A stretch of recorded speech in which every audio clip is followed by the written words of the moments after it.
News axis में आपका स्वागत है। दोस्तों, रोहतास जिले में कैसे होता है नशीली दवाओं यानी एनडीपीएस या narcotic drugs and psychotropic substances act के तहत घोषित दवाओं का कारोबार। पुलिस ने मुहिम चलाकर ऐसे कारोबारियों को गिरफ्तार किया है। इसका खुलासा एएसपी संकेत कुमार ने एक प्रेस वार्ता में किया। आइए सुनते हैं क्या बताया एएसपी ने। विक्रमगंज अनुमंडल क्षेत्र में विभिन्न थानों में लगातार नियमित तौर पे हम लोगों को ये सूचना मिल रही थी कि काफी युवक नशे करने के उद्देश्य से जहरीली दवाएं और एनडीपीएस सब्सटेंस की इंजेक्शन ले रहे हैं। इस संदर्भ में पुलिस अधीक्षक महोदय के निर्देशानुसार एक टीम गठित की गई। विक्रमगंज अनुमंडल क्षेत्र के आधार पर एक टीम गठित की गई जिनका उद्देश्य था कि ऐसे गिरोह का बंडाफोड़ करना। इसी क्रम में कल दिनांक 7/1/2026 को विक्रमगंज थाना अंतर्गत धारूपुर रेलवे क्रॉसिंग के समीप थाना में एक सूचना प्राप्त हुई कि वहां एक व्यक्ति सुनील सिंह नशे वाली सुई और वाइल को बेच रहे हैं और वहां नशा करवा रहे हैं, जिसके सत्यापन एवं आवश्यक कार्रवाई हेतु थाने की जो स्पेशल टीम गठित की गई थी वो वहां पे उन्होंने छापा मारा, जिसमें सुनील सिंह पकड़े गए और उनके पास से अच्छी खासी मात्रा में एनडीपीएस के वाइल प्राप्त हुए और साथ ही कुछ अन्य औषधियां भी प्राप्त हुई।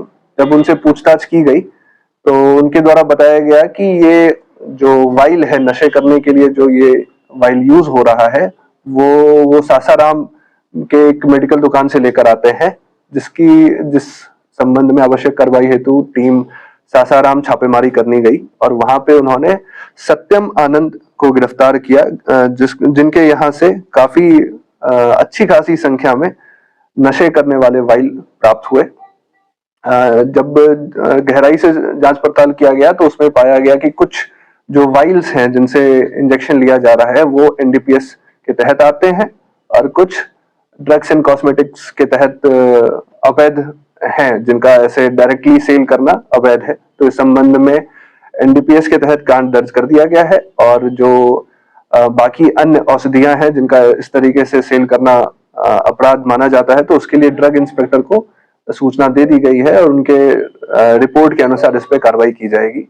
वहीं कल एक और सूचना हम लोगों को प्राप्त हुई कि दावत थाना क्षेत्र में मलियाबाग के समीप एक मेडिकल हॉल में इसी तरीके की दवाइयां और जो वाइल जो इंजेक्शन में यूज की जाती हैं वो बेची जा रही हैं, जिसके सत्यापन हेतु दावत थाना की टीम त्वरित कार्रवाई करते हुए वहां पहुंची और उन्होंने उनके यहाँ से सेम एनडीपीएस की वाइल और जो औषधियां ऐसी वाइल्स औषधियां जिनका इस तरीके से बेचा जाना अवैध है उनको बरामद किया और उसमें फिर उन्होंने ड्रग इंस्पेक्टर को सूचना दी है और उनके रिपोर्ट के अनुसार आवश्यक कार्रवाई की गई है।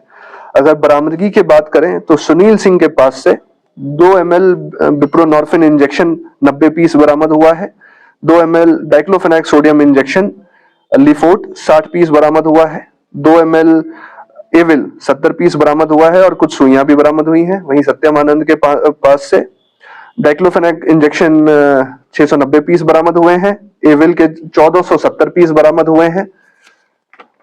वही जो दावत थाना क्षेत्र में जो रेड हुआ उसमें रजनीश कुमार के नाम के पास से 2 ml विप्रोनॉर्फिन इंजेक्शन 29 पीस बरामद हुआ है। डाइक्लोफेनाक सोडियम इंजेक्शन 880 पीस बरामद हुआ है और एविल के 260 पीस बरामद हुए और कुछ सुइयां भी बरामद की गई हैं। इसमें कुल 3 लोगों की गिरफ्तारी भी हुई है, जिसमें एक सुनील सिंह है, एक सत्यम आनंद है और एक रजनीश कुमार है। इस टीम जो गठित टीम थी जो अनुमंडल स्तर पर गठित की गई थी उनके द्वारा काफी सराहनीय कार्य किया गया है और इनके लिए पुरस्कार हेतु अनुशंसा भी की जा रही है। साथ ही साथ जो विक्रमगंज अनुमंडल क्षेत्र और अन्य लोगों से भी एक अपील रहेगा कि इस तरीके के नशीले पदार्थों का इंजेक्शन और सेवन ना करें। इसमें सिर्फ और सिर्फ आपके स्वास्थ्य को ही हानि नहीं, इसमें संक्रमित बीमारियों को होने का भी खतरा रहता है, क्योंकि ऐसा अक्सर देखा जाता है कि लोग एक ही इंजेक्शन बहुत सारे लोग इस्तेमाल करते हैं, जिससे जो संक्रमित बीमारियां हैं वो एक इंसान से दूसरे इंसानों में फैलता है। तो इस मद्देनजर भी लोगों से अपील रहेगी कि इस तरीके का नशे का सेवन ना करें। धन्यवाद। ऐसी और खबरों के लिए हमारे चैनल को सब्सक्राइब करें और यह खबर कैसी लगी हमें कमेंट करके अवश्य बताएं। धन्यवाद।